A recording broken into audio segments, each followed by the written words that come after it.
Hey everyone, and welcome back to the channel. And so you've purchased your latest edition, which is the Apache, and you want to go and test it out. But essentially what you'd like to do is create a situation where you can fly night ops. And then that begs the question, how do you illuminate a FARP that you create yourself?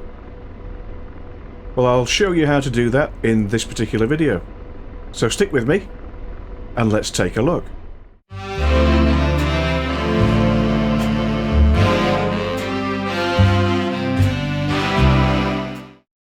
And here we are in the mission editor, and essentially this is the FARP that I built.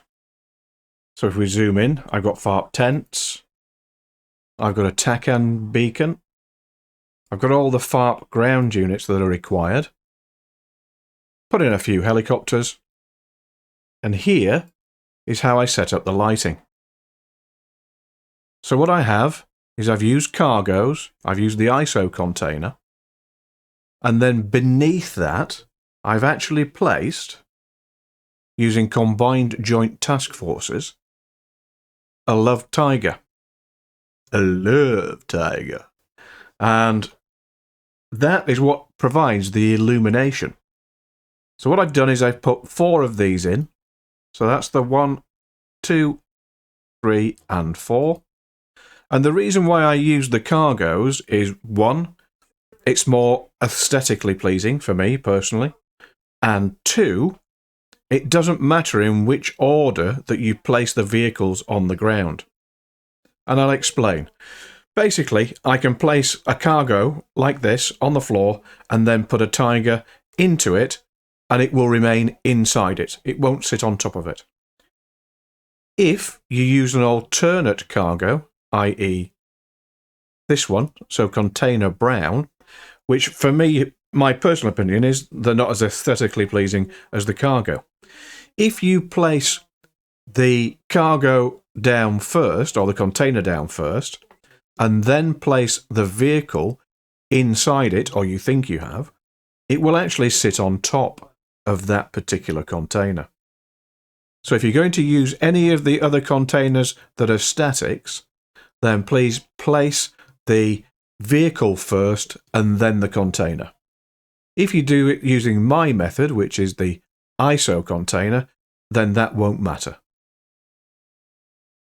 What I've also done is I've created a trigger zone so that when the helicopter flies into it, 2 signal flares are launched so that it aids you in locating the FARP. I did that by moving into the trigger set rules. And I said when the helicopter, which is the one I'm flying, which is that one there, I've said that when it's in that particular zone, the arrival flare zone, then 2 green signal flares on unit will be fired.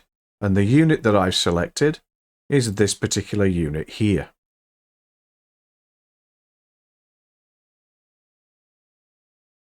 What will then happen is, when you set the mission to night time,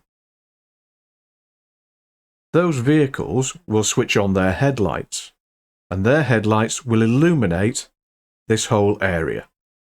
The reason I put them in a container is, again, not to break the immersion levels, and basically so you don't see the tiger at all. Now let me show you what I mean by flying over the FARP in a mission.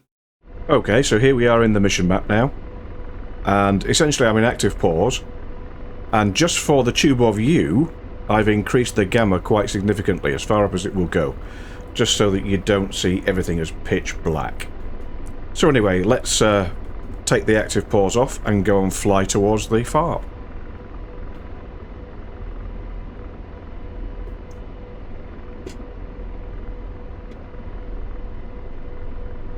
And as you can see, the FARP is lit, and there are the 2 green flares, which assist me in locating its location.